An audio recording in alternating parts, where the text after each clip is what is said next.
The work bell rang at 5 in the morning, just as it had rung every morning since the war ended 13 years ago. In the South Carolina Lowcountry, where rice fields stretched toward the Atlantic and Spanish moss hung from live oaks like the hair of drowned women, the sound carried across 3,000 acres of what had once been the Bellamy Plantation. The bell summoned sharecroppers from cabins that had housed enslaved people before 1865, calling them to work land they would never own, under contracts that ensured they would never escape the debts they owed to the company store. This was 1878. Federal troops had withdrawn the previous year, and Reconstruction was over. The men who had owned human beings before the war now owned the land those same people worked, the stores where they bought supplies, the cotton gins that processed their crops, and the legal system that enforced their contracts.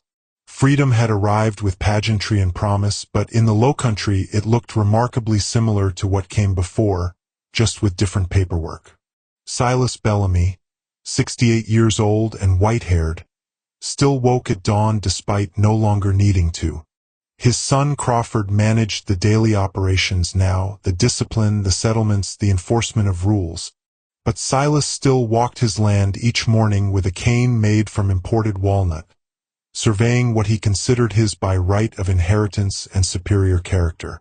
He had fought to keep this land during the war, had navigated the chaos of Reconstruction through strategic alliances and careful violence, and had emerged with his holdings intact. He was proud of this. He believed it proved something about the natural order of things. The sharecroppers knew better than to meet his eyes when he passed. They called him Mr. Silas, touched their hats, and continued working. Their children were taught these gestures before they could speak full sentences. Survival depended on performance, on maintaining the elaborate theater of deference that white landowners required even as they claimed to no longer require it. Crawford Bellamy was 32 and carried a riding crop, though he rarely rode horses anymore. He preferred walking among the workers, the crop tapping against his boot as he moved, a metronome of potential violence. He had been 18 when the war ended, old enough to remember slavery but young enough to resent its loss without fully understanding what maintaining it had cost. He drank bourbon before noon and believed the war had ended wrong, that the natural hierarchy of races had been disrupted by Northern aggression and would eventually reassert itself through the superior will of Southern white men. His wife had given him 2 children and learned not to comment on his late nights or the smell of whiskey that preceded his entrance to any room. The sharecropping families worked land divided into plots they leased on credit. They bought seed on credit, tools on credit, food on credit from the Bellamy Company store where flour cost twice what it cost in Charleston, and where the account books were kept by white clerks who decided what each family owed. At the end of each harvest season came the settlement, when crops were weighed and debts tallied, and somehow the numbers never worked in favor of the people who had planted and picked and hauled. There were always more debts next year, always more credit extended, always another season to work off what was owed. Jonas was 43 and had been enslaved by the Bellamys until he was 30. He remembered being sold as a child, being separated from his mother, being whipped for learning to read. He remembered the day Union soldiers arrived, remembered the chaos and joy and terror of those first months of freedom. He remembered voting in 1867, remembered the feeling of casting a ballot, remembered white men with rifles surrounding the polling place, remembered the violence that followed. Now he worked the same fields he had worked before the war, lived in the same cabin, and taught his children the same survival strategies his parents had taught him. Keep your head down, speak carefully, trust no one who can hurt you, and survive. His wife was named Anna. His children were Ruth, 16, Marcus, 12, and Samuel, 9. Ruth had her mother's eyes and her father's stubborn streak, which worried Jonas constantly.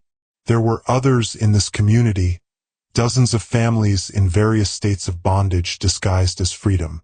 There were white tenant farmers too, poor whites who worked smaller plots and maintained their superiority through skin color alone. men who could lose everything but never lose whiteness. There were merchants and ministers, lawmen and lawyers, all of them white, all of them convinced they were maintaining civilization against the threat of chaos that black freedom represented. And there was Maddie. No one knew exactly how old Maddie was, though most people guessed around 11. No one knew who her parents had been. The oldest residents remembered her appearing during the war, a small child found near the burned remains of a farmhouse, unable or unwilling to speak. An elderly black woman named Celia had taken her in, fed her scraps, taught her to read from a water-damaged Bible. Celia died 2 years ago, and since then Maddie had lived alone in a lean-to structure built against the ruins of an old tobacco barn on the edge of Bellamy Land. She was small for her age, thin in a way that suggested chronic hunger rather than natural build. She wore a man's shirt that fell past her knees, had been patched so many times the original fabric was barely visible. Her skirt was made from feed sacks, the words Bellamy Feed and Supply still faintly visible across the back. Her boots were men's work boots, several sizes too large, stuffed with moss to keep them on her feet. Her hair had been cut short with a knife, unevenly, giving her a wild appearance that matched her reputation. She checked animal traps in the marsh before dawn, walking paths she had memorized in darkness. She collected oysters at low tide, dug for clams, knew which plants would stop bleeding and which would cause vomiting. She avoided the main roads and rarely spoke to anyone. When she did speak, her voice sounded older than her years, flat and careful, as if each word cost something. The white community called her that wild girl, simple, touched by God or the devil depending on who you asked. The black community was more cautious in their descriptions. They called her the girl who sees, Celia's child, or sometimes just her with a particular tone that meant everyone knew who was being discussed. Both communities agreed on one thing: Maddie talked to herself. Except she didn't seem to think she was talking to herself. She seemed to think she was talking to other people, people no one else could see. On a Wednesday morning in late September, Maddie walked through the old slave cemetery on Bellamy Land. The cemetery hadn't been maintained since the war. The wooden markers had rotted away. The iron fences had rusted and collapsed.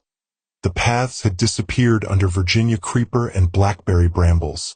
But the dead were still there, in unmarked depressions in the earth, in plots that had once been carefully tended by people who were now themselves buried and forgotten. Maddie stopped at one of these depressions, an oval of sunken earth about 6 feet long. There was nothing to mark it, no stone or cross or indication that a human being rested there. But Maddie knelt beside it and tilted her head as if listening to something only she could hear. She stayed there for nearly an hour, occasionally nodding, sometimes whispering responses too quiet for anyone to hear. A mockingbird called from a nearby pine. The September sun climbed higher, burning off the morning mist that rose from the marsh. Maddie remained motionless except for her lips, which moved constantly in one-sided conversation. Finally she stood, brushed dirt from her skirt, and walked toward the main plantation house. This was unprecedented. Maddie avoided the main house the way animals avoid traps. She had been whipped there once, 3 years ago, by Crawford Bellamy for taking a broken hoe from a trash pile. He had called it stealing. She had screamed that it was already thrown away, that discarded things weren't stealing. He had whipped her anyway, 5 lashes across her back, and told her that nothing on Bellamy Land was ever truly discarded, that everything here belonged to the Bellamys including her, and if she ever took anything again he would have her committed to the asylum in Columbia where crazy girls belonged. But now she walked directly toward the house, past the formal gardens that Anna and 3 other women maintained, past the carriage house, past the kitchen garden, to the back entrance where deliveries were received and where Sarah, the black cook, managed the household's daily operations. Sarah was 52 and had been enslaved in this house since she was 8 years old. She had cooked for 3 generations of Bellamy's. She knew exactly how Silas liked his coffee, knew Crawford's preference for pork over beef, knew which silver to polish and which to leave untouched. She had survived by being useful, invisible, and absolutely loyal in appearance if not in fact. When she saw Maddie standing at the kitchen door, Sarah felt her stomach drop. Nothing good came from that child. Everyone knew that. The girl carried trouble the way other children carried toys. "You need to leave," Sarah said quietly, glancing over her shoulder to make sure no one from the family was nearby. "You know you're not allowed here." "I need to speak to Mr. Silas," Maddie said. "Child, that's not. You can't just—" Sarah stopped, tried again. "Mr. Silas doesn't speak to, he's busy. You need to go." "It's about Isaiah," Maddie said. Sarah froze. She hadn't heard that name in years. 17 years to be exact. Isaiah had been Dinah's son, had been 15 when he disappeared in 1861, just before the war started. Silas Bellamy had reported him as a runaway, had even offered a small reward for his return, though everyone knew runaway rewards were primarily for show. Dinah had died 2 years later of fever, never knowing what happened to her child. "How do you know that name?" Sarah whispered. "Isaiah told me," Maddie said simply. "He told me to tell Mr. Silas about the well, about what's at the bottom." Before Sarah could respond, Crawford Bellamy's voice came from inside the house. "Sarah? Who are you talking to?" Crawford appeared in the doorway, saw Maddie, and his face changed. Recognition, then anger, then something else. Something that looked almost like fear before it was covered by rage. "What are you doing here?" he demanded, descending the 3 steps from the door to where Maddie stood. "I told you never to come back here. I told you what would happen." "Isaiah wants his mother to know he didn't run away," Maddie said, looking directly at Crawford. A violation of every social rule that governed interactions between white men and black children, between property owners and trespassers, between power and powerlessness. "He wants her to know he drowned in the old rice well behind the threshing house. He says you held his head under." The slap came fast, the back of Crawford's hand striking Maddie's face hard enough to knock her sideways. She fell, caught herself on her hands, and blood immediately began dripping from her mouth where her teeth had cut her lip. "You lying little demon," Crawford said, his voice shaking. "You insane lying." He seemed unable to find words adequate to his rage. "I should have had you committed years ago. I should have." "Mr. Crawford," Sarah said from the doorway, her voice careful and neutral. "People are watching." She was right. 2 white gardeners had stopped working to observe. 3 black women carrying laundry had paused near the carriage house. Everyone was carefully not looking directly at the scene, but everyone was watching. Crawford seemed to realize he was being observed. He took a breath, forced his voice into something calmer though his hands were still shaking. "If you ever come back here," he said quietly to Maddie, who was now standing again, blood on her chin, "I will have you arrested and committed. The asylum in Colombia takes all kinds of lunatics. You'll disappear into that place and no one will even remember your name. Do you understand?" Maddie said nothing. She simply turned and walked away, blood still dripping from her mouth, leaving small dark spots on the dirt path that led away from the house. Sarah watched her go and felt something cold settle in her chest. She had survived by not getting involved, by not taking sides, by being useful to the people who held power. But she had known Isaiah, had cooked meals for him, had watched him grow from a child into a young man who talked about freedom, who whispered about running to Union lines when the war started. She had been in the kitchen the day he disappeared, had seen Crawford return to the house with wet clothes, had seen him change and burn the wet clothes in the fireplace though it was summer and no fire was needed. She had never said anything. saying anything would have accomplished nothing except getting herself killed or sold. But now this strange child had said it instead, had named the thing Sarah had spent 17 years not naming. By evening, rumors were spreading through the sharecropper quarters like fever. The wild girl had spoken to Crawford Bellamy about a dead boy named Isaiah. She had accused him of murder. She had stood at the main house and said these things out loud where people could hear. Jonas heard the rumors from Marcus, who had heard them from another child, who had heard them from his mother, who had been one of the women carrying laundry past the scene. Jonas immediately told Ruth to stay away from Maddie, told all his children that the girl was dangerous, that her words would get people killed. She didn't do anything wrong, Ruth said. She just told what she knew. And now everyone who was near her, everyone who heard her, everyone whose name gets connected to hers, we're all in danger, Jonas said. That's how it works. You think they'll punish her and leave everyone else alone? No. They'll punish everyone who they think might believe her, everyone who might repeat what she said, everyone who looks like they're taking her side. But if she's telling the truth, truth doesn't matter. Jonas's voice was harsh in a way his children rarely heard. Truth has never mattered for people like us. What matters is power. What matters is who's allowed to speak and who has to be silent. That girl has no power. We have no power. And powerless people telling truths about powerful people is suicide. But Ruth couldn't stop thinking about Maddie, about the blood on her face, about how small she had looked standing in front of Crawford Bellamy. That night, Maddie returned to her lean-to shelter, built a small fire in the stone circle she had constructed for that purpose, and sat with her back against the tobacco barn wall. She had washed the blood from her face in marsh water. Her lip was swollen, but the bleeding had stopped. She spoke aloud to the darkness. I told them. They didn't believe me. They never do. From where she sat, if someone had been watching, they might have seen her turn her head as if someone was standing just beyond the firelight. They might have heard her say, I know, but I did what you asked. I told them. What happens now isn't my fault. Pause as if listening. I'm not leaving. Where would I go? This is where you are. All of you.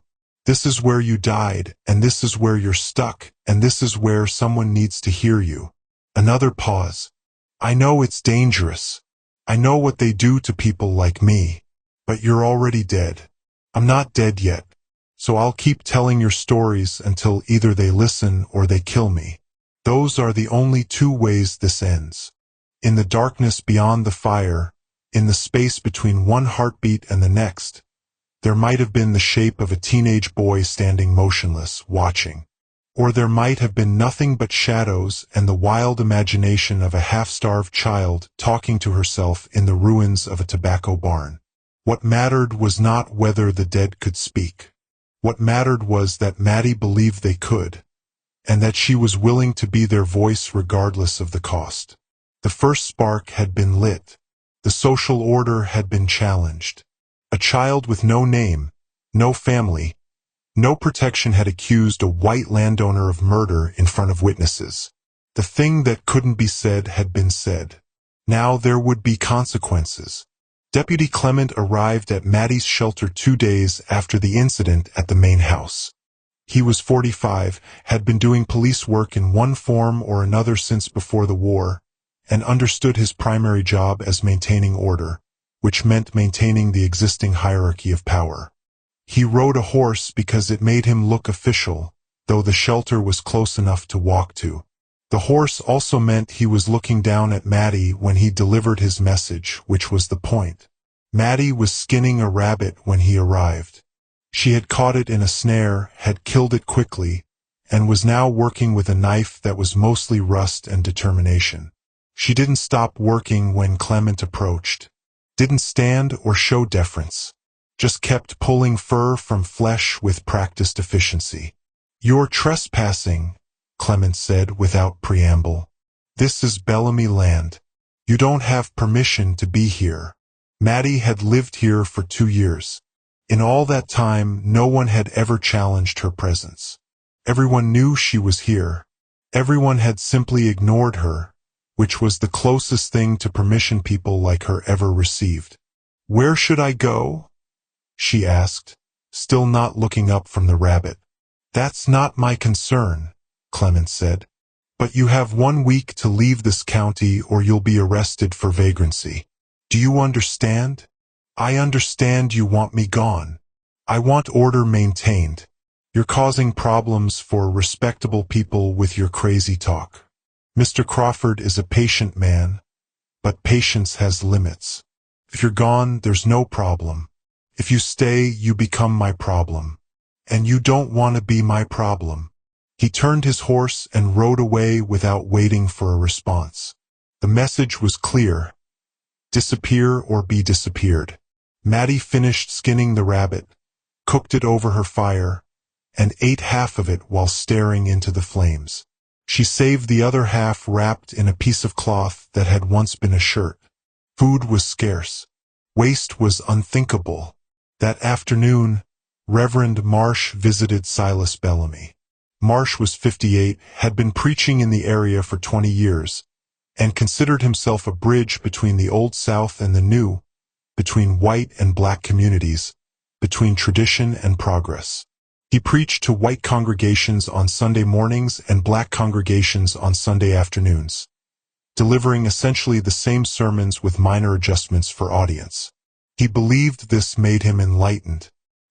He sat in Silas's study, accepting tea and pleasantries before getting to the purpose of his visit. "There's talk," Marsh said carefully, "about the girl, about what she said regarding your family." "There's always talk," Silas replied. "The girl is feeble-minded. Anyone can see that. She lives like an animal, speaks to phantoms, has no connection to reality. The fact that anyone gives her words any weight whatsoever is troubling, but it says more about the credulity of certain people than it does about the validity of her claims." "I agree completely," Marsh said quickly. "However, the fact that field hands are discussing it, that the story is spreading, that people are—" He paused, searching for diplomatic language. "Wondering about old events. It creates an atmosphere of disquiet that serves no one. What would you suggest? A sermon on bearing false witness, on the sin of spreading rumors, on the importance of respecting authority and not lending credence to the ravings of the mentally unsound. I believe properly delivered, such a message would quiet things considerably." Silas smiled slightly. "That would be appreciated, Reverend. The community respects your moral guidance." "There is one other matter," Marsh said more hesitantly. "The girl herself. Has there been consideration of placing her somewhere she could receive proper care? The asylum in Columbia, perhaps, or a church institution that handles such cases?" "Deputy Clement has been instructed to handle the matter," Silas said. "I expect it will resolve itself shortly." That Sunday, Reverend Marsh delivered exactly the sermon he had promised. He never mentioned Maddie by name, but everyone in the black congregation understood who he was talking about. He spoke about the 8th commandment, about false witness, about how Satan works through the weak-minded to spread discord among the righteous. He spoke about respecting authority as ordained by God, about the dangers of believing every wild tale told by those whose minds were clouded by sin or madness. The congregation sang hymns and said amen and filed out quietly. But afterward, standing in the churchyard, the older members talked among themselves. "The old rice well," someone said quietly, "behind the threshing house. I remember when Crawford had it filled in. That was 61, right before the war started. He said it was dangerous, might attract children. I remember Isaiah," another voice said. "Dinah's boy, tall child, wanted to learn reading. Used to ask questions about when the war would come, whether freedom was really coming. Silas reported him as a runaway, offered a reward. But no one ever saw him running. No one ever heard from him. No one ever found him. Well, if he drowned in a well that was filled in the same year he disappeared, no one would find him, would they? The conversation died immediately when Reverend Marsh walked past. Everyone smiled and nodded and complimented his sermon. But the questions remained, unspoken but present, like shadows in full sunlight. Maddie didn't leave. Instead, she did something unexpected. She started visiting the white cemetery near the church. She would sit beside marked graves for hours, appearing to listen to nothing, occasionally nodding or whispering responses. People walking past would see her there. This dirty, strange child sitting next to the grave of someone's respected grandmother or deceased husband, and the sight was disturbing in a way they couldn't quite articulate. The dead were supposed to rest peacefully. The presence of someone who claimed to communicate with them violated that peace, made death seem less final, less orderly, less under control. On the fourth day after Clement's warning, Maddie walked to Jonas's cabin. It was late afternoon. Jonas was in the field. Anna was cooking. Ruth was mending clothes on the small porch. Marcus and Samuel were hauling water from the well. Ruth saw Maddie approaching and felt her stomach tighten. Her father had been explicit. Stay away from that girl. But Ruth didn't go inside. She watched Maddie walk up the path, watched her stop at the base of the porch steps. I need to speak to Jonas, Maddie said. He's working, Ruth replied. I'll wait. Ruth glanced at the door, knowing her mother was inside, knowing her mother would tell her father, knowing her father would be furious. But she also remembered Maddie's blood-stained face, remembered the sound of Crawford's hand striking her, remembered her own helpless anger at watching it happen. Wait here, Ruth said, and went to find her father. Jonas came immediately, his face tight with anger and fear. He walked past Ruth without speaking, stopped several feet from where Maddie stood. You need to leave, he said.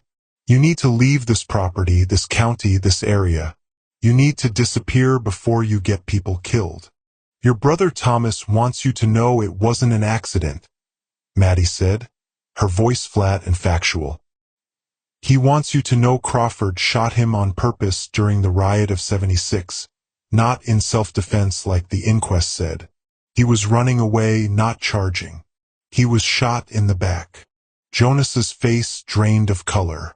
Thomas had been his younger brother, had been killed during the voting rights confrontation in 1876 when white paramilitaries attacked black voters at the polling place in the county seat. 15 black men had died that day. The coroner ruled all deaths justifiable homicide, self-defense against a race riot. The white newspapers reported it as necessary force to prevent Negro insurrection. The black community knew it was murder, but knowing and proving were different things, and proving required a legal system that viewed black testimony as inherently unreliable and white violence as inherently justified. Jonas had not been present when Thomas died. He had been working in the fields, had heard about it hours later. By the time he reached town, Thomas's body had already been buried in a mass grave. Jonas had never seen the wounds, had never been able to verify anything except that his brother was dead and the men who killed him faced no consequences. You need to stop, Jonas said, his voice shaking. You need to stop talking about things that will get people killed. They're already dead, Maddie said. I'm not. Jonas's voice rose despite his effort to control it. My children aren't. My wife isn't. You think you're telling truth? You're painting targets. Every name you mention, every story you tell, you're giving them reasons to hurt us. You're giving them excuses. The dead deserve to be heard. The dead are dead. They don't need anything anymore. The living need safety. The living need to survive. And we can't survive if some crazy child is telling stories about murders we can't prove, crimes we can't prosecute, violence we can't stop. Maddie looked at him for a long moment. Thomas showed me, she said quietly. I saw what he saw. Crawford raised the rifle. Thomas threw his hands up. Crawford fired anyway. The bullet went through Thomas's right shoulder blade and out through his chest. He was dead before he hit the ground. He wants you to know he wasn't doing anything wrong. He wants you to know he was murdered. Jonas closed his eyes. Even if that's true, and I'm not saying it is, what do you want me to do? Accuse Crawford Bellamy of murder? Present your testimony as evidence? They'd hang me for making the accusation before any trial ever happened. Truth doesn't matter when you have no power to make anyone listen to it. I'm listening, Ruth said from the porch. Ruth. Jonas turned to his daughter. Go inside. No. This is not something children. Jonas stopped, seeming to realize the absurdity of telling his 16-year-old daughter she was too young to understand violence when she had grown up learning how to survive it. I believe her, Ruth said simply. Believing her will get you killed, Jonas replied. That's what I'm trying to make you understand. Belief is a luxury we cannot afford. Maddie turned and walked away without another word. Ruth watched her go, watched her father's shoulders slump, watched her mother appear in the doorway with flour on her hands and fear in her eyes. That night, Ruth waited until her family was asleep, then slipped out of the cabin and ran after Maddie. She found her at the tobacco barn, sitting by her fire. Did Thomas really tell you that? Ruth asked. Maddie looked up, unsurprised by the intrusion. He showed me. That's how it works sometimes. They show me what happened to them, and I see it like I was there, like I'm inside their memory. You can really see dead people? I see them and hear them. They have things they need to tell, but nobody listens. What do they want?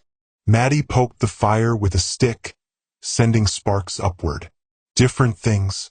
Some want people to know the truth. Some want revenge. Some just want someone to remember they existed. Isaiah wants his mother to know what happened to him, but his mother's dead now too, so I don't know who to tell anymore. Thomas wants justice, but there's no justice available for people like him, so I don't know what to do with that either. Some of them are angry. Some are sad. Some are just stuck. They died violently or suddenly, and they can't move on because the thing that killed them never got resolved. So they stay here, repeating their deaths, trying to make someone hear. Are there a lot of them? Everywhere.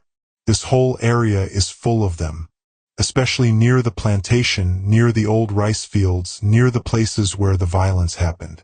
Sometimes I can't sleep because they're all talking at once. Ruth sat down near the fire, maintaining careful distance. My father says believing you will get us killed. He's probably right. But you keep talking anyway. They talk to me. If I don't tell what they say, what's the point of hearing them? I might as well be dead too. If the deputy arrests you, then I'll be arrested. Then maybe I'll be one of them, stuck and angry and trying to make someone listen. At least I'll understand how it feels. Ruth pulled something from her pocket, a piece of cornbread wrapped in cloth. She held it out. You can hide in our tobacco drying shed if you need to. It's not used this time of year. My father will be furious if he finds out, but he won't check there. Maddie took the cornbread carefully, as if it might disappear. Why are you helping me? Because I watched Crawford Bellamy hit you, and no one did anything. Because my father told me to stay away from you, and that means you're dangerous to powerful people, which means you might be telling the truth. Because if someone can see my Uncle Thomas and hear what he wants to say, then maybe he's not completely gone. Maybe none of them are. Ruth left before Maddie could respond. The next day, Crawford Bellamy learned that Maddie had visited Jonas and accused him of murdering Thomas during the '76 riot. The news came from one of Marcus's friends, whose mother worked in a white household, whose employer mentioned it to Crawford's wife, who mentioned it to Crawford. Crawford went immediately to Deputy Clement and demanded Maddie be arrested for slander and vagrancy. But Silas Bellamy intervened. He called Crawford to his study that evening and explained the strategy that Crawford, in his rage and fear, could not see. "If we arrest her now," Silas said carefully, "we confirm she's important enough to threaten us. If we have her committed to the asylum, we confirm we believe she knows something dangerous. Every action we take against her elevates her significance. She's accusing me of murder." Crawford's hands shook as he poured another bourbon. "She's telling lies about Thomas, about Isaiah, about—" "She's telling the ravings of a lunatic," Silas interrupted. "And as long as she remains obviously lunatic, wild, dirty, living in ruins, talking to ghosts, everyone can dismiss her. The more she talks, the more obvious her insanity becomes. But if we silence her through force, we make her a martyr. We make people wonder what we're afraid of. I'm not afraid of her." "Then act like it. Ignore her. Let her talk. Let her demonstrate her madness for all to see. The more outrageous her claims, the less anyone will believe her." Crawford wanted to argue but couldn't find the logic to counter his father's strategy. Silas had always been better at this, the long game, the careful manipulation, the understanding that power worked best when it appeared benevolent or at least neutral. But that night, Silas did something Crawford didn't know about. He sent 2 workers to the location of the old rice well. He gave them specific instructions to excavate the entire area and fill it with clean soil from another part of the property. Officially, this was to create a new vegetable garden. Unofficially, it was to ensure that whatever was at the bottom of that well could never be found. The work began the next morning and continued for 3 days. Over that same period, Maddie visited 5 more families, 3 black, 2 white tenant farmers. Each time, she delivered messages from the dead. She told a black woman that her daughter, who died at 16 in childbirth, wanted her to know the father was the white overseer who was never named or charged. She told a white tenant farmer that his father, who died in a mysterious fire, was murdered by a business competitor who burned his house deliberately. She told an elderly black man that his wife, who died suddenly, was poisoned by a white doctor who was experimenting with medications on black patients without consent. She showed no pattern in her accusations, no political agenda, no tribal loyalty. She simply delivered messages from black dead about white violence, from white dead about white violence, from black dead about black violence, from dead children about living adults. She was indiscriminate in whose secrets she revealed, which made her more dangerous because she couldn't be categorized or predicted or countered through simple racial solidarity. Some people believed her. Some thought she was disturbed but accidentally discovering real information through overheard conversations. Some believed she was being manipulated by someone with an agenda. Some wanted her silenced because the attention she was drawing would inevitably lead to violence against the community. After her 5th visit, a group of white landowners, including Crawford, confronted Reverend Marsh. They met in the church office on a Tuesday evening. "She needs to be stopped," one of the landowners said bluntly. "She's causing chaos. She's making accusations she can't prove. She's disturbing the peace." "I agree she's troublesome," Marsh said carefully. "But what action would you propose?" "The church could declare her possessed. Authorize her removal for spiritual treatment. There are institutions for this sort of thing." Marsh hesitated. He didn't believe in demonic possession, at least not literally. But he did believe in social order, and Maddie was clearly disrupting it. "Give me time," he said finally. "Let me speak with her first.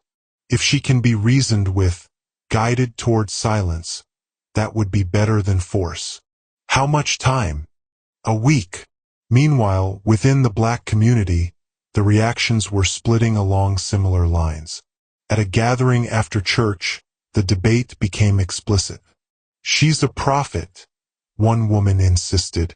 "She's speaking truth that needs to be heard. She's going to get us all killed," another replied. "Every time she names a name, every time she tells a story, she gives them reasons to come after us. But if she's right, right doesn't matter. Right has never mattered. What matters is surviving until something changes. And something can't change if we're all dead." Jonah stood and everyone fell silent. He rarely spoke at gatherings, preferring to keep his opinions private. But now he felt compelled. "In a week," he said quietly, "someone will die because of this. Either her or someone she's named, or someone who defends her, or someone who's near her when they come for her. That's how this works. That's how it's always worked. They don't punish just the person who speaks. They punish everyone around that person to make sure no one speaks again. So we should let her be silenced? I'm saying we should recognize what's coming and protect ourselves. I'm saying truth is expensive, and poor people can't afford it. I'm saying my brother Thomas is dead, and knowing Crawford murdered him doesn't bring him back.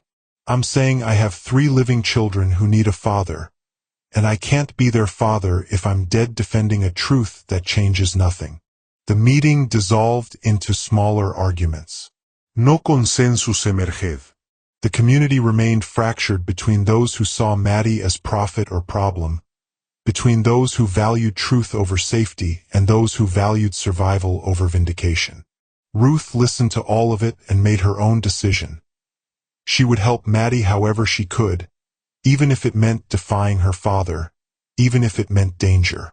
That night, she brought Maddie more food and told her about the divided community, about the threats from white landowners, about her father's prediction that someone would die within a week. "He's probably right," Maddie said, accepting the food.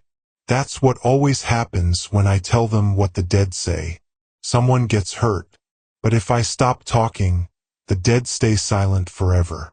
And if the dead stay silent, then the people who killed them win. They get to pretend it never happened. They get to keep their reputations and their power and their lies. So I have to choose, protect myself or protect their memory. I chose their memory. Even if it gets you killed? I'm already dead," Maddie said quietly. "Not literally, not yet. But I have no family, no home, no future. I'm already as dead as they are. I just haven't stopped breathing yet. So I might as well do something with whatever time I have left. I might as well be useful to someone, even if it's only the dead." Ruth had no response to that. She left Maddie at the tobacco barn and walked home through darkness, thinking about what it meant to be already dead while still alive, wondering if that's what survival had become for all of them. Just being dead but still breathing, just waiting for the physical reality to catch up with the social one. The consequences of the first spark had fully arrived. Maddie's initial accusation had multiplied into dozens of accusations. The community was fracturing. The powerful were organizing their response. The dead had been given voice, and that voice was causing chaos among the living. And Crawford Bellamy, drinking bourbon in his study late at night, staring at his hands and remembering the feeling of water, the weight of a teenage boy struggling, the moment when the struggling stopped, Crawford was realizing that the dead didn't stay buried just because you covered them with dirt. They stayed buried only as long as no one was willing to dig. And now someone was digging. The excavation of the old rice well was completed on a Thursday afternoon. The workers, 2 black laborers hired by Silas Bellamy for the specific task, found what they had been afraid they would find. Human bones at the bottom of the well, 30 feet below the surface, partially embedded in mud that had preserved them better than soil would have. The bones were small enough to be a teenager or young adult. There were fragments of clothing, cotton fabric that had mostly rotted away but left mineral traces in the mud. And there was something else, something that made both workers stop and stare before one of them ran to get the overseer. An iron collar, still locked around the neck bones, attached by a chain to a millstone weight that had kept the body submerged. Iron collars had been used during slavery to prevent escape. Heavy metal rings locked around the neck, sometimes with prongs that extended upward to catch on tree branches if the person tried to run through the woods. They had been legal, common, and considered necessary tools of human management.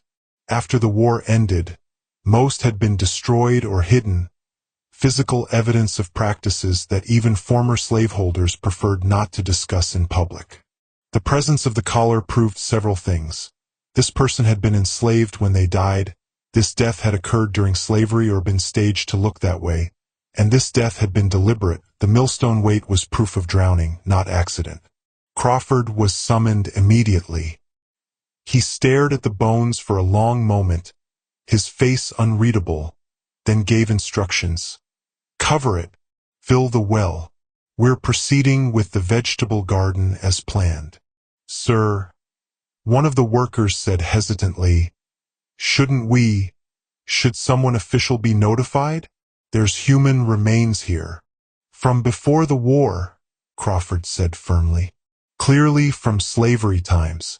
An unfortunate relic of the past that has nothing to do with this family now. We freed everyone in 1865. Whatever happened before that is historical tragedy, not current concern. But the girl said, the girl is insane. Crawford's voice rose. She talks to ghosts. She lives in dirt. She has no credibility. Are you going to believe a lunatic over the testimony of a respected family? The workers said nothing. They had learned long ago that questions were dangerous, that curiosity was punished, that survival meant accepting whatever explanation powerful people provided regardless of plausibility. The well was filled with clean soil by evening. By the next morning, workers had begun planting the vegetable garden as if nothing had ever been discovered. But both workers who had seen the bones told their families, and their families told others.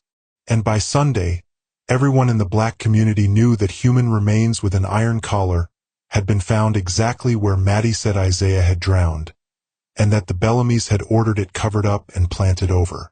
The bones could not be specifically identified as Isaiah's. There was no forensic technology that could prove that. But the timeline matched. Isaiah had disappeared in 1861. The collar proved enslavement. The millstone weight proved murder. Maddie's testimony was being corroborated by physical evidence. However, there was a legal problem that Silas Bellamy understood perfectly. Even if the bones were Isaiah's, even if Crawford had murdered him, there was no legal mechanism to prosecute a white man for killing an enslaved person during slavery. Slavery had been legal. Violence against enslaved people had been legal. Murder of enslaved people by their owners had been common and rarely prosecuted even under slavery's own laws. Post-war, such crimes were considered historical, beyond the reach of current justice. Maddie had revealed the truth. Physical evidence supported her testimony, and it changed absolutely nothing in terms of legal accountability.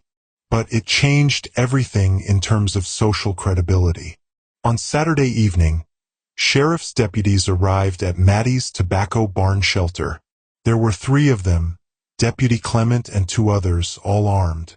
They carried a commitment order signed by Judge Abernathy, authorizing Maddie's transport to the South Carolina Lunatic Asylum in Columbia for evaluation and indefinite care. The legal language claimed she was a danger to herself and others due to severe mental disturbance characterized by hallucinations and delusional accusations. The practical language meant she was going to be disappeared into an institution from which few people ever returned, where treatment often involved restraints, isolation, and medications that left patients docile and unresponsive. But Maddie wasn't there. Ruth had warned her the previous day that she had overheard white men discussing the commitment order. Maddie had taken a blanket, the last of her food, and disappeared into the deep marsh where no one would follow. The deputies burned her shelter anyway. They set fire to the lean-to, watched it burn completely, then announced loudly to no one in particular that harboring a fugitive vagrant would be considered aiding and abetting, subject to arrest. The message was clear. Anyone who helped Maddie would face consequences.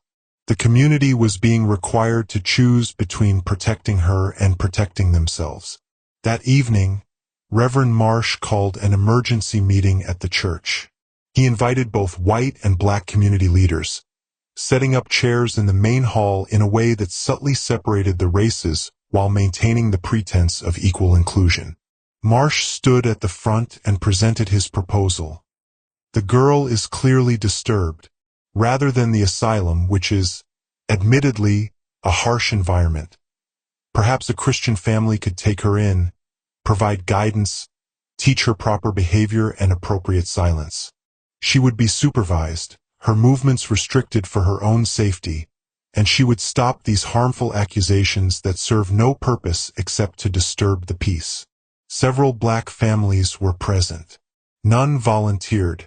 Surely, Marsh pressed. Someone here has Christian charity enough to help this poor child? With respect, Reverend, one man said carefully. That child has made powerful people angry. Any family that takes her in will be associated with her accusations. Will be blamed when she speaks again, and she will speak again because she's convinced she's telling truth. Will face retaliation for her words. We can't afford that. Then you're admitting you believe her accusations? One of the white landowners challenged. I'm saying that whether we believe her or not, we'll be punished either way. If we take her in and she's silent, you'll suspect we're suppressing her. If we take her in and she speaks, you'll punish us for not controlling her. Either way, we lose. So with respect, no. None of us can afford to help her. The meeting deteriorated into arguments. The white leaders accused the black community of cowardice and disloyalty. The black community, in careful language, pointed out that loyalty was easy to demand from people who faced no consequences for their choices. No solution emerged. The meeting ended with everyone more divided than before. Meanwhile, Crawford Bellamy's behavior was becoming erratic. His wife mentioned to her sister, who mentioned to her husband, who mentioned to Silas, that Crawford was having nightmares, waking up screaming about water and drowning and hands reaching up from wells. He was drinking more, sleeping less, and had become paranoid about who might be talking about him.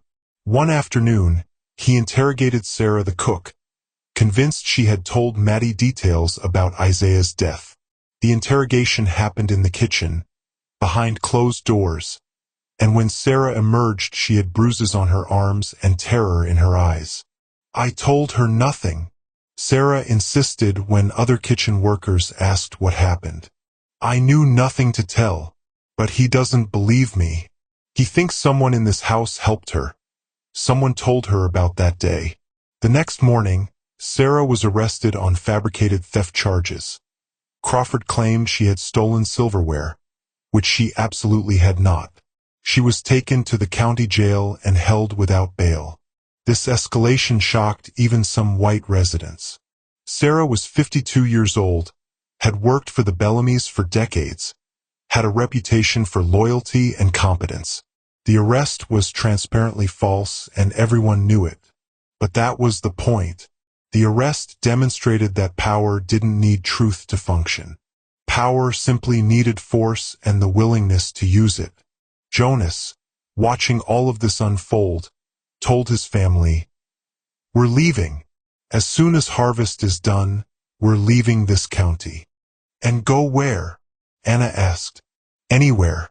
North. Charleston. Anywhere that isn't here. We can't afford to leave. We owe money to the company store. They'll have us arrested for debt if we try. Then we'll leave at night and hope they don't find us. Because if we stay here, we're going to die. Maybe not tomorrow, maybe not next month, but eventually. This situation is getting worse, not better, and we're too close to it." Ruth said nothing, but she was thinking about Maddie. Alone in the marsh, hunted, with a commitment order hanging over her like a noose. A new character emerged during this period. Reverend Talbot, a black minister from a neighboring county. He had heard about Maddie, about the accusations, about the divided community and the violent response.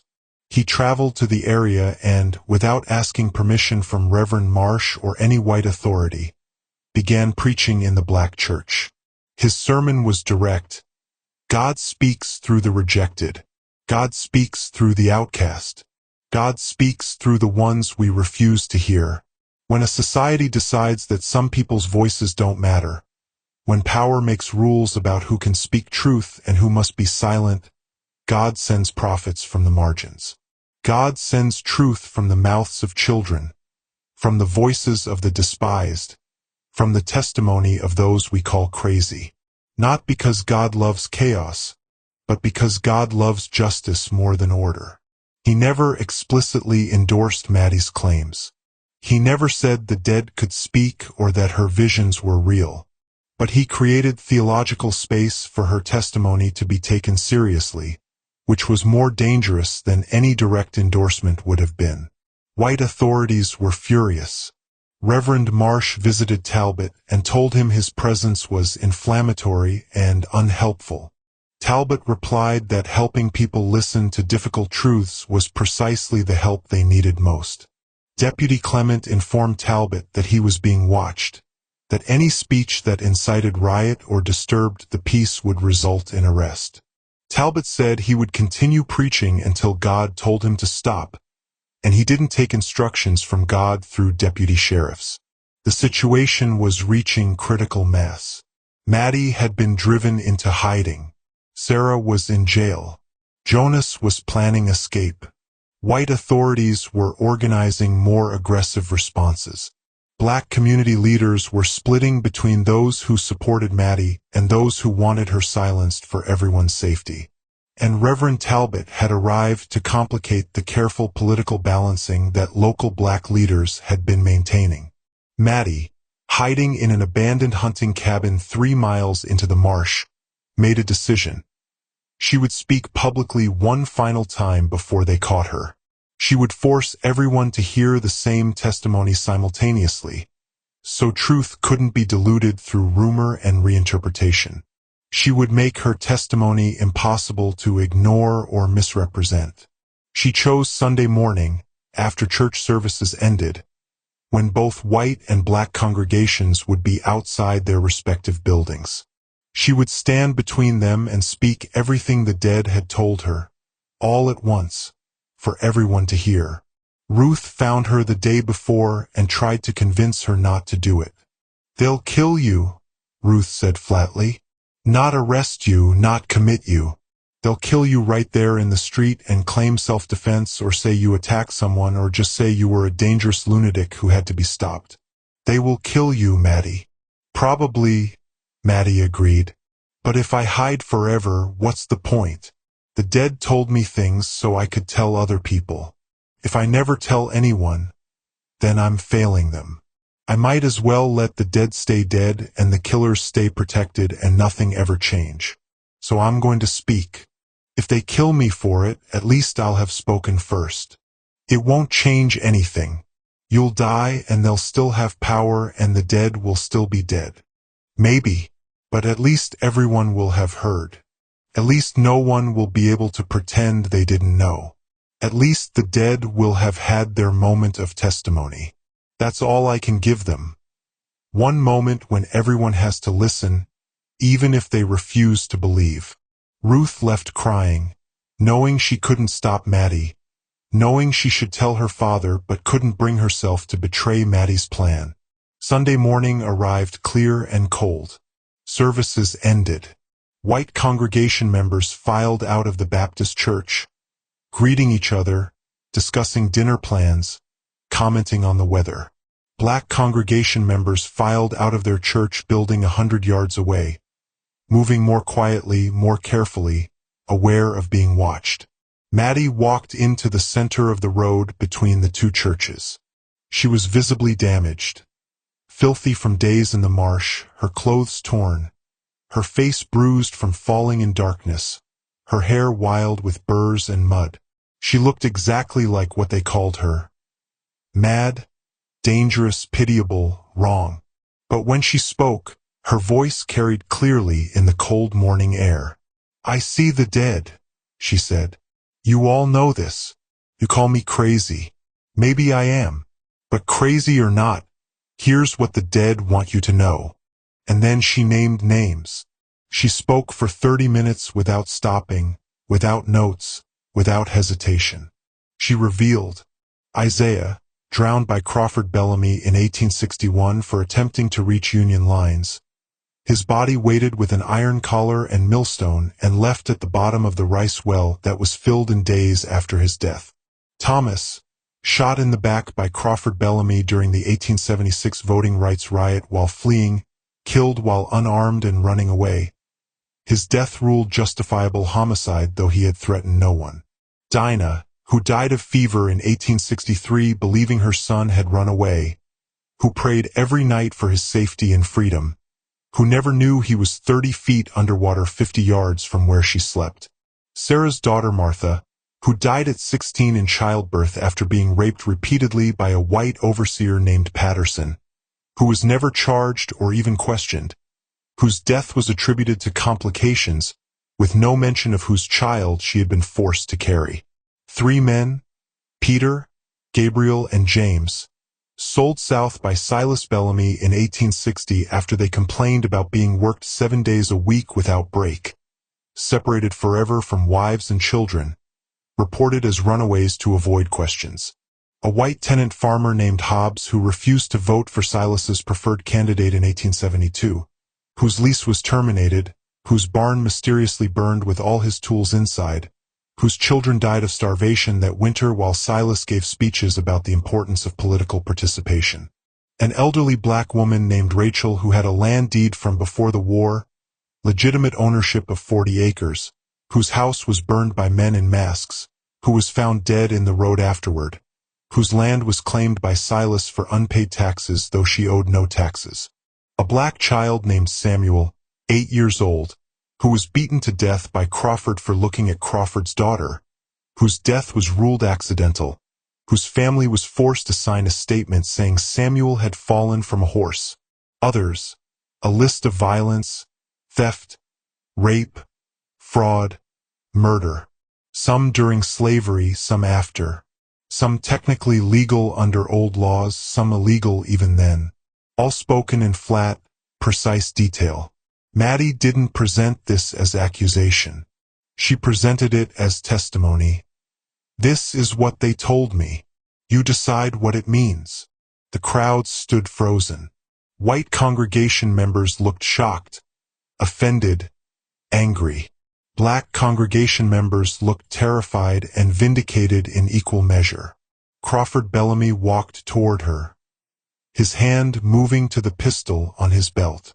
Then Ruth stepped into the road beside Maddie, just stepped into the space next to her, saying nothing, just standing there. Jonas saw his daughter move and felt something break inside him, the calculation that had kept him alive, the caution that had kept him silent, the pragmatism that had kept his family safe. He saw his daughter standing alone beside Maddie, and he could not let her stand alone. He stepped forward and stood beside Ruth. 3 other black men joined them. Men who had lost family to violence, men who were tired of silence, men who had decided that surviving without dignity was its own form of death. Reverend Talbot walked from the black church building and stood in front of Maddie, facing Crawford directly.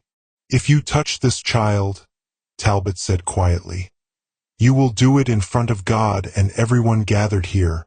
And that story will be told from now until Judgment Day. That story will define you. That story will be what your grandchildren hear about who you were. So you need to decide right now whether that's the story you want told." Crawford stopped. His hand was still on the pistol. His face was red with rage and something else. Fear, shame, recognition that the moment had arrived where his choices would be witnessed and recorded. But Silas Bellamy, watching from his carriage parked near the white church, made a different calculation. He raised his voice, Deputy Clement, arrest those men for disturbing the peace and inciting riot. Not the girl. The men. Clement hesitated. He was being ordered to arrest black men for standing in a road, for standing beside a child, for doing nothing except being present. But he was also being given an order by the most powerful man in the county, and refusing that order meant losing his position. He arrested Jonas, the 3 other men, and Reverend Talbot, charged them with disturbing the peace, inciting riot, and conspiracy to defame. They were taken to jail while both congregations watched in silence. Maddie was left standing alone in the road, watching them be taken away, understanding exactly what had happened. The men who had stood beside her were being punished precisely because they had stood beside her. Their courage was being answered with imprisonment. Their solidarity was being answered with legal violence. She had spoken truth. Evidence supported her testimony, and the consequence was that good people were being destroyed for defending her. The moral question became inescapable. Was truth worth this cost? Was speaking worth the punishment it brought to everyone who listened? The community was being forced to answer, and the answer they were being pushed toward was clear. Silence was survival, truth was suicide, power would always punish testimony, and the dead would have to remain dead because the living could not afford to speak for them. Jonas, Reverend Talbot, and the 3 other arrested men, Samuel Green, Marcus Washington, and David Price, were held in the county jail in cells designed for twice as many people as they currently held. The charges were disturbing the peace, inciting riot, and conspiracy to defame. Bail was set at $200 each, a sum impossible for sharecropping families whose annual earnings, after debts, might total $30. The legal strategy was transparent. Keep them imprisoned long enough that their families would fall into economic crisis. Jonas couldn't work his leased plot from jail. His wife and children couldn't harvest alone. The crop would fail. The debt would compound. By the time Jonas was released, if he was released, his family would owe so much to the company store and the landowner that they would be trapped in debt peonage for the next decade. The trial was scheduled in 2 weeks before Judge Abernathy, with an all-white jury guaranteed by literacy tests and property requirements that excluded all black residents and most poor whites. The outcome was predetermined. Conviction, fines they couldn't pay, additional jail time, economic destruction. This was how the system maintained order, not through spectacular violence but through legal mechanisms that ground people down slowly, turned solidarity into collective punishment, made resistance so expensive that survival required collaboration with oppression. Anna visited Jonas in jail and told him through the bars that they would lose everything. Marcus and Samuel had tried to harvest but didn't know which rows were theirs, didn't understand the measuring system, couldn't transport the rice to the mill without an adult's signature. Ruth had gone to neighboring families begging for help, but everyone was too afraid of retaliation. Then we lose everything, Jonas said. I knew the price when I stepped into that road. I made the choice. Why? Anna's voice broke. Why did you do it? We were surviving. We were staying quiet. We would have made it through. Because Ruth was standing there alone, and I couldn't. Jonas stopped, tried again. Because at some point survival isn't enough. At some point you have to decide whether you're living or just dying slowly. And I was dying slowly, Anna. We all were. Dying a little more every day, killing a little more of who we could be every time we stayed silent. Maybe I'm a fool. Maybe this was suicide. But at least I got to be a man for one moment. At least Ruth got to see her father stand for something. Anna said nothing. She left without saying goodbye. Maddie, meanwhile, had become the most visible person in the county while simultaneously being the most hunted. She couldn't hide. Everyone knew what she looked like. Everyone was watching for her. But she also couldn't be touched directly without creating martyrdom. The burned shelter, the commitment order, the arrested men. All of this created a narrative that even some white residents found troubling. The Bellamys employed a different strategy: economic strangulation. No merchant would sell food to Maddie. Anyone caught helping her would face consequences: loss of lease, inflated prices, denial of credit, foreclosure on existing debts. The strategy was to let her starve slowly in public view while everyone watched and did nothing, proving that power didn't require spectacular violence when it controlled every resource people needed to survive. Ruth brought her food anyway, sneaking out at night, leaving supplies in locations Maddie could find. Other young people joined her, not many, but a few. They created an underground network of support, risky and inadequate but enough to keep Maddie alive. On Tuesday, 5 days after the arrests, a white landowner named Garrett made an unexpected move. Garrett had a long-standing property dispute with Silas Bellamy over a boundary survey from 1859. He recognized that Maddie's accusations, if proven true, could damage Silas politically and economically. Garrett filed multiple legal actions. He offered to pay bail for Jonas and the others, a move that shocked everyone and infuriated Silas. He filed a civil suit claiming Silas owed him land from the disputed boundary survey, arguing the survey had been fraudulent. And he requested exhumation and examination of all unmarked graves on former Bellamy plantation land, ostensibly to locate his ancestors' remains, but actually to search for evidence supporting Maddie's claims. This changed everything. Suddenly, Maddie's testimony wasn't just a moral question or a criminal accusation. It was ammunition in a property dispute between white landowners.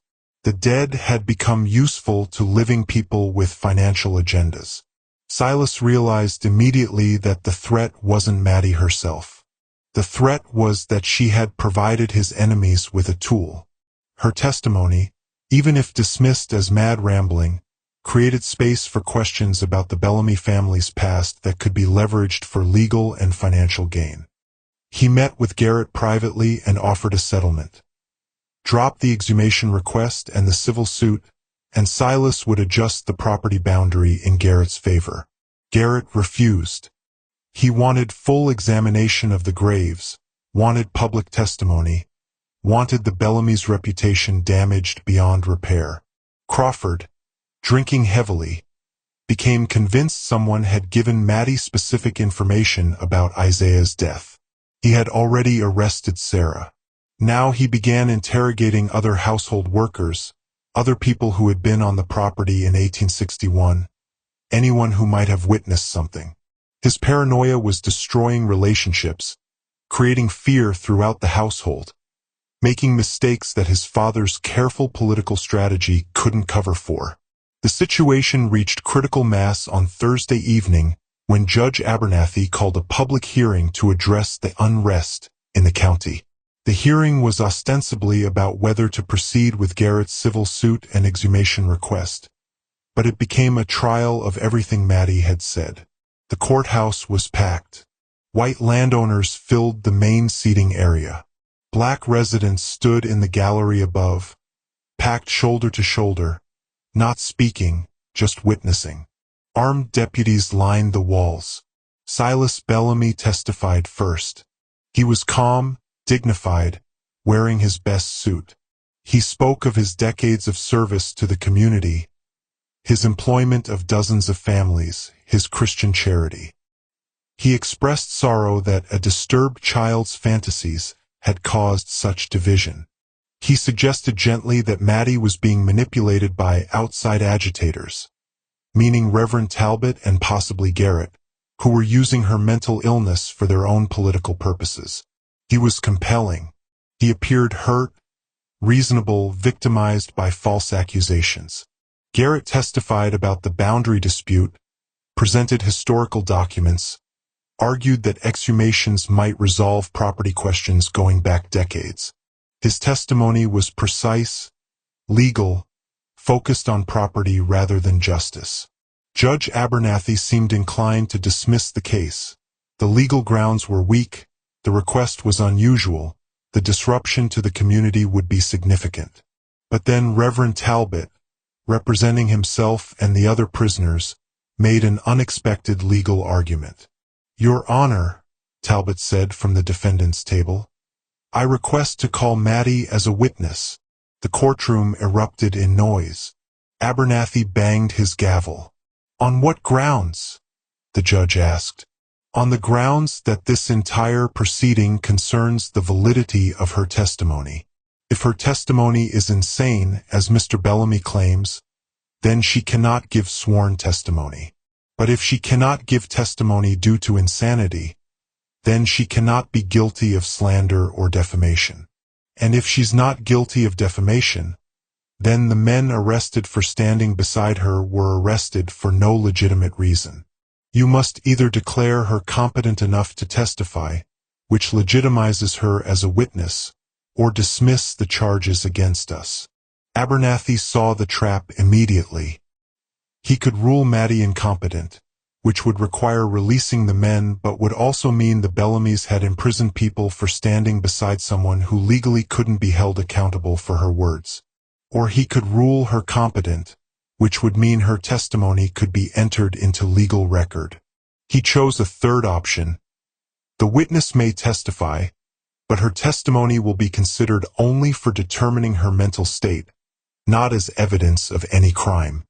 It was a compromise that satisfied no one but allowed the proceeding to continue.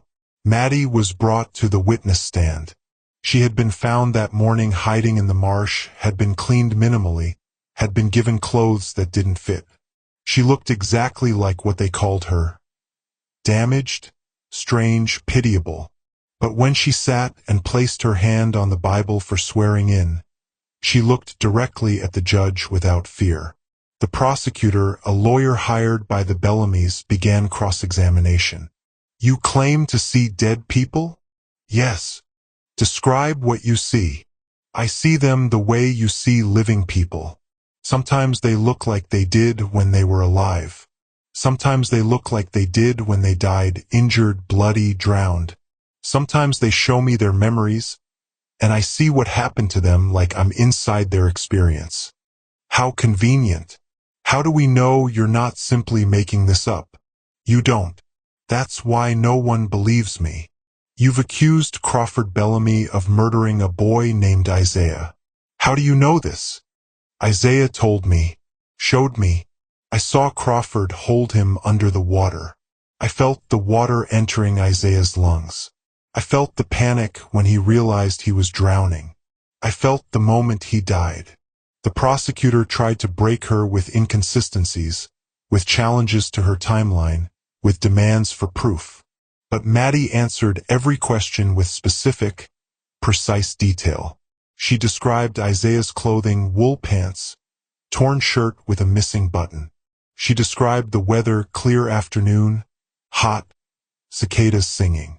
She described the weight of the chain, crushing, making it impossible to swim even if he'd been able to get free.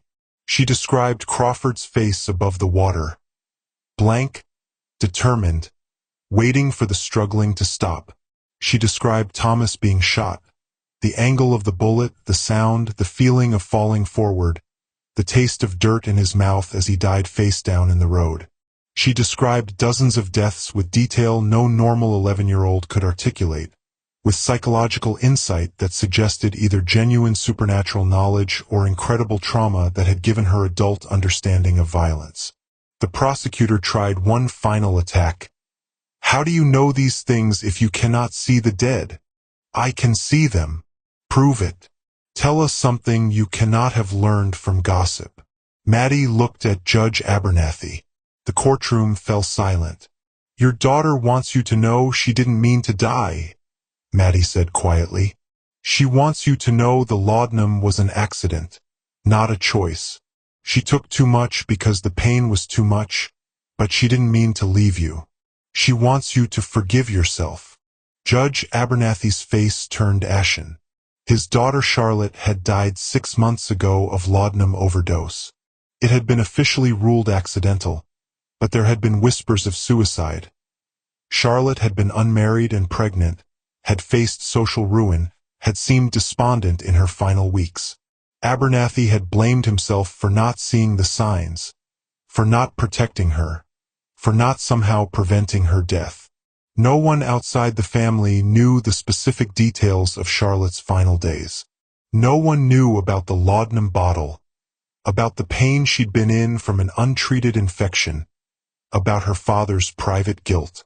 Except apparently Maddie knew. The courtroom remained absolutely silent. The prosecutor tried to continue but couldn't find words. Abernathy raised his hand. "That's enough. The witness is excused." During the recess, Sarah was brought from her cell to the courthouse. Crawford had demanded she be present, though legally there was no reason for it. He confronted her in the hallway outside the courtroom, drunk despite the early hour, furious and terrified in equal measure. "You told her!" he shouted, grabbing Sarah's arm hard enough to bruise. "You told her about Isaiah. How else would she know?" "I didn't." Sarah pulled away, terrified. "I swear to God, Mr. Crawford, I didn't tell her nothing. I didn't know nothing to tell." "Liar!" Crawford raised his hand to strike her. Deputy Clement intervened, not to protect Sarah but to prevent Crawford from creating a public spectacle in the courthouse hallway where anyone could see. "Mr. Crawford, please. Not here. Not where people can see." Crawford lowered his hand but grabbed Sarah again. "You're lying. Someone told her. Someone from the house. If it wasn't you, then who?" "Maybe she really does see ghosts," Sarah said desperately. "Maybe she really did talk to Isaiah. How else would she know about the collar and the chain and the millstone? How else would she know what you—" She stopped, realizing she had said too much. Crawford's face went white. What? "Nothing. Nothing, sir. I don't know nothing." But the implication was clear. Sarah had suspected for 17 years, had never said anything, had kept the secret to survive. And now the secret was destroying everyone who had ever known it or suspected it or remained silent about it. Crawford released her and walked away. Sarah slumped against the wall, shaking. Ruth, watching from the courthouse steps with other black residents, made a final decision. She was going to help Maddie escape tonight, regardless of consequences. This situation was heading toward violence. Someone was going to die. It needed to be ended before more people got hurt. When testimony resumed, Silas Bellamy took the stand again. Reverend Talbot conducted cross-examination. "Did you order the rice well filled in 1861? "I don't recall specifically. It was wartime. Many decisions were made regarding property safety." "Did your son Crawford manage discipline of enslaved people during that period?" "He assisted me, yes, as was appropriate for his age and position." "Did any enslaved people disappear during that period?" "Some ran away, yes, seeking Union lines. It was common during the war." "Were their bodies ever recovered?" "Of course not. They ran away. They left." "How do you know they ran away if their bodies were never recovered?" Silas hesitated for the first time. "That's what happened during that time. Everyone knows this." "Do you believe the child Maddie is insane?" "I believe she's severely disturbed, yes." "Then why did you order the well excavated the day after she named it?" Silence in the courtroom. If she was insane, if her words were meaningless fantasy, why excavate? Why fill it with new soil? Why destroy potential evidence? Silas recovered quickly. "I ordered it excavated because it was a hazard, because I'm a responsible landowner. The timing was coincidence. And the bones found there? The iron collar? The millstone weight? Tragic relics from before the war, from slavery times. Nothing to do with current matters." Talbot had no response because legally, Silas was correct. Even if the bones were Isaiah's, even if Crawford had murdered him, slavery-era crimes committed by white people against enslaved people had no legal remedy in 1878 South Carolina. The system Talbot was trying to use for justice had been specifically designed to prevent such justice. Judge Abernathy ruled. The charges against Jonas and the others would be reduced to disturbing the peace. Fines would be assessed $50 each. They would be released once fines were paid. Garrett's civil suit was dismissed. The exhumations would not occur, and Maddie was remanded to state custody for commitment to the asylum. As deputies moved to take Maddie into custody, the black congregation members who had been watching from the gallery stood in unison. They didn't move toward the deputies. They didn't physically resist. They simply stood and began singing a hymn, "Swing Low, Sweet Chariot," creating a wall of sound and bodies between Maddie and the officers. Crawford Bellamy, sitting in the front row, drunk and furious at the outcome that still left his reputation damaged even though no legal penalty would be applied, stood and drew his pistol. What happened next became a matter of conflicting testimony. Crawford claimed he fired in self-defense when someone in the gallery moved threateningly. Black witnesses said Crawford simply fired into the standing crowd without provocation. Deputies said they saw sudden movement and couldn't determine who fired first. 3 shots were fired in total, 1 from Crawford's pistol, 2 from deputies' weapons. When the smoke cleared and the screaming stopped, Reverend Talbot was dead from a bullet to the chest. 2 other people were wounded. 1 black woman shot in the shoulder, 1 white man hit by a ricochet. And Maddie had disappeared in the chaos, vanished into the crowd or out a window or into the spaces between one moment of violence and the next. The courthouse descended into controlled chaos. Deputies tried to restore order. The white congregation fled outside. The black congregation remained in the gallery, surrounding Talbot's body, refusing to let anyone take him until his family could be notified. Crawford was escorted out immediately, for his own protection, before anyone could retaliate. Silas followed, his face rigid with fury at his son's loss of control. Jonas and the other prisoners were returned to their cells without being released despite the judge's ruling. Suddenly there were new concerns about security, about potential riot, about ensuring everyone remained calm. And somewhere in the confusion, Maddie had escaped. Again, still impossible to catch, still impossible to silence, still telling truths that powerful people couldn't afford to have told. Reverend Talbot was buried 3 days after his death in the Black Church Cemetery. 200 people attended from 5 counties, traveling by wagon and on foot.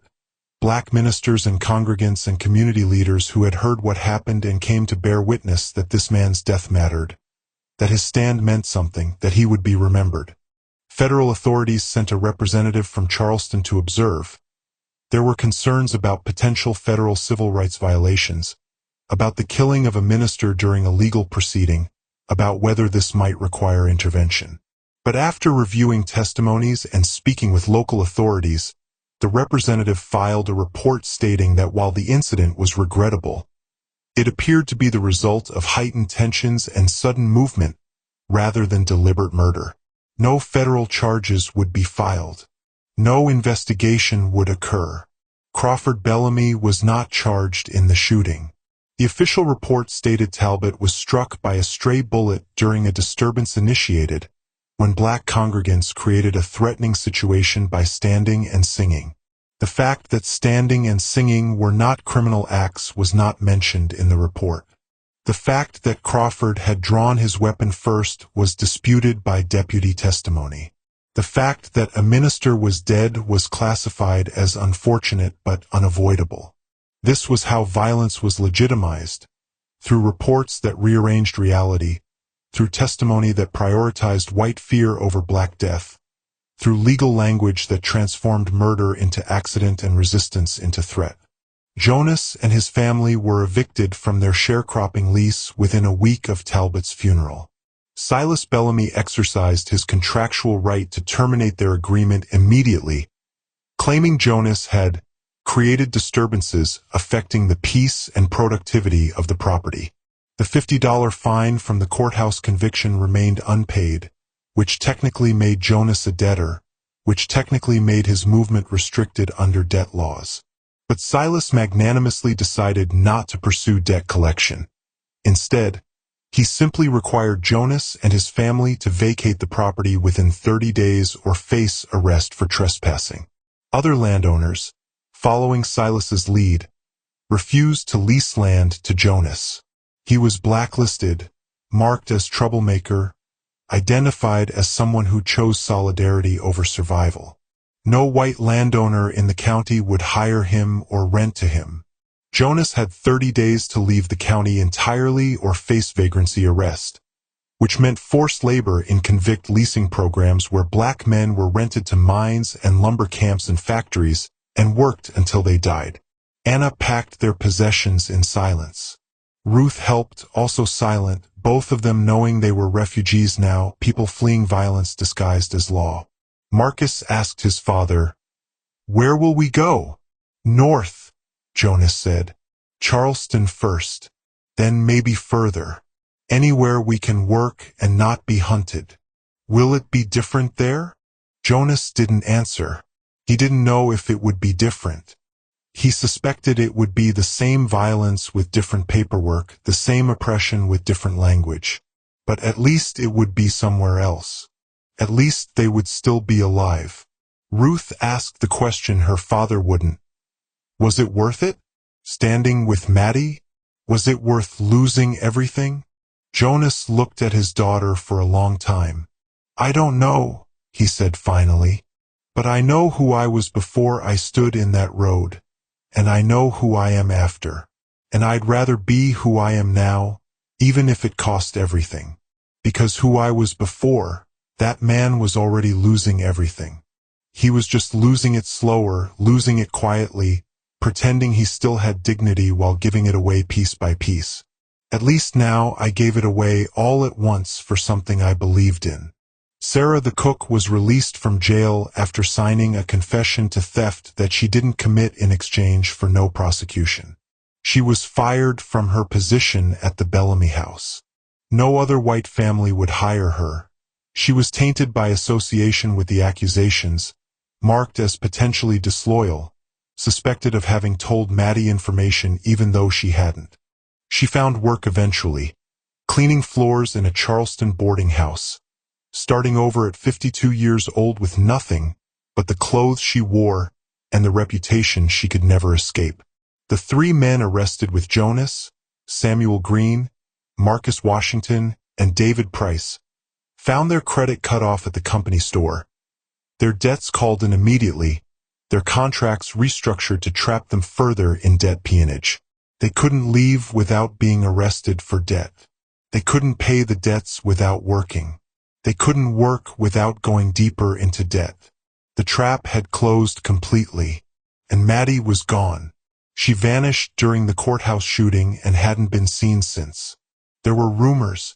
Ruth and other young people had helped her escape through the marsh at night, had given her supplies and directions to communities further north where she might find shelter. She had drowned in the marsh trying to flee, her body lost in the mud and water. Another disappeared person that no one would look for. She had been taken by sympathetic black families to another county, given a new name, hidden in plain sight as just another poor child in a region full of poor children.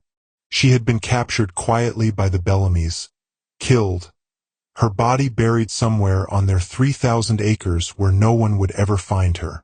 She was still in the marsh, still speaking to the dead, but now staying hidden, never showing herself, becoming more ghost than girl. No one knew which story was true. Perhaps no one would ever know. Perhaps Maddie herself had become what she claimed to see. A voice without a body, a testimony without a witness, a presence that everyone felt but no one could prove. The community that remained struggled with what to do with her legacy. The black church began documenting oral histories, asking old people to tell stories about who died and how and when. Names were written down in church records. Deaths were recorded not for legal purposes. There was no legal remedy but for memory. An informal tradition developed called keeping witnesses. When someone died, their story was whispered to someone trusted, who whispered it to someone younger. The chain of testimony continued across generations. Children were taught. There was a girl who spoke for the dead, and they killed her for it, but the dead still need speaking for. So we remember. We keep witnesses. We don't let them be forgotten just because the people who killed them have power. Maddie became part of that tradition. Her story was told to children as both warning and inspiration. This is what happens when you tell truth. This is what courage costs. This is why we must remember even when remembering is dangerous. The white community experienced its own disruptions. Garrett's civil suit, though dismissed, had created enough public attention that other property disputes emerged. Old boundary surveys were questioned. Probate records were examined. Claims were filed by poor whites who believed they had been cheated out of inheritance or land or settlement. Silas Bellamy's business relationships suffered. Partners worried about his political liabilities, about being associated with a family now publicly accused of murder even if the accusations came from a mad child. Investments were withdrawn. Contracts were terminated. The Bellamy fortune remained substantial, but its growth was stunted by reputational damage. Crawford Bellamy's decline was steeper. His drinking worsened dramatically after Talbot's death. Within 6 months, he was involved in 2 public altercations, one with a business associate, one with another white landowner who made an offhand comment about cleaning up old wells. Silas removed Crawford from management responsibilities, essentially retiring him to the family home under the pretense of health concerns. There were whispers that Crawford had confessed the Isaiah murder to his wife while drunk, that she had left him and returned to her family in Charleston, that she had taken the children and refused to let Crawford see them. These were only whispers, but whispers accumulated. Whispers became reputation, and reputation, even among white landowners who faced no legal accountability, still mattered in social and economic spheres. Judge Abernathy resigned his position 6 months after the hearing, citing health reasons. Those who had been in the courtroom when Maddie spoke about his daughter believed the real reason was that he could no longer sit in judgment after being judged himself. By the dead, by his own conscience, by the recognition that his system of law had chosen order over justice and power over truth. The question remained, was Maddie telling the truth? Different people answered differently. Jonas, leaving the county with his family. Maybe she saw ghosts. Maybe she overheard things. Maybe she was mad and lucky. Doesn't matter. What matters is they killed a preacher for standing beside her, and they'll kill anyone else who stands. Truth is expensive, and poor people can't afford it. Ruth, helping her family pack. She was telling the truth. I don't know how she knew, but she knew, and we punished her for it. All of us, even those of us who believed her. We were too afraid to protect her. So we don't deserve what she tried to give us. We deserve to keep lying and forgetting and pretending. But she deserved better than what we gave her. Sarah, scrubbing floors in Charleston. I knew about Isaiah for 17 years. Never said nothing. Kept the secret to survive. And look where it got me. Lost my position, lost my reputation, lost everything anyway. Should have spoken when I had the chance. At least then I would have chosen to lose it instead of having it taken from me for staying silent. Silas Bellamy, writing in his private journal late at night. The girl was insane, had to be insane. Because if she wasn't insane, if she really could speak to the dead, then every calculation I've made about power and order and the natural hierarchy of society is wrong. Then the dead are watching. Then judgment exists. Then nothing is forgotten just because we bury it. I cannot accept that. I will not accept that. She was insane, and that's the end of it. Crawford Bellamy, drinking bourbon in an empty room. I see him sometimes. Isaiah. standing at the end of my bed at night, dripping water, looking at me. I know he's not real. I know it's guilt or madness or too much whiskey. But I see him. And Thomas too, with a hole in his back. And others. So many others. Maybe she was right. Maybe they don't stay buried. Maybe killing them wasn't the end. Maybe it was just the beginning. The moral question expanded beyond Maddie's individual testimony. Is truth worth believing when it comes from someone society refuses to trust? Can justice exist when power controls whose voice is heard? The answer in 1878 South Carolina was clearly no. Truth from the wrong mouth was dismissed. Justice was available only to those who already had power. The system was designed specifically to ensure this outcome. But the asking of the question mattered. The fact that Maddie had spoken, that people had heard, that physical evidence had been found, that men had stood beside her even knowing the cost. All of this created a record that couldn't be completely erased. Years later, a historian researching Reconstruction would find mention of the Bellamy incident in federal correspondence, would find Reverend Talbot's death certificate, would find Jonas's family listed in Charleston census records with a notation, evicted, 1878, would find Crawford Bellamy's death certificate from 1882, died of liver failure, alcoholism, at age 36. The historian would try to find information about Maddie and would find nothing. No birth record, no death certificate, no asylum admission, nothing. Just mentions in other people's testimonies. The girl, the one who saw ghosts, the witness child. The historian would write in their notes. The absence of documentation is itself documentation. Those who were deemed not to matter were not recorded. Their existence was not considered worthy of official acknowledgement. But they existed. They spoke. They witnessed. And sometimes, if we read carefully, we can hear their voices in the gaps between official records, in the things that were deliberately not written down, in the silences that powerful people created to cover truth. 70 years later, in 1948, an elderly woman in Charleston would tell her great-granddaughter a story. My grandmother knew a girl who could talk to ghosts. White people tried to kill her for it, tried to lock her away.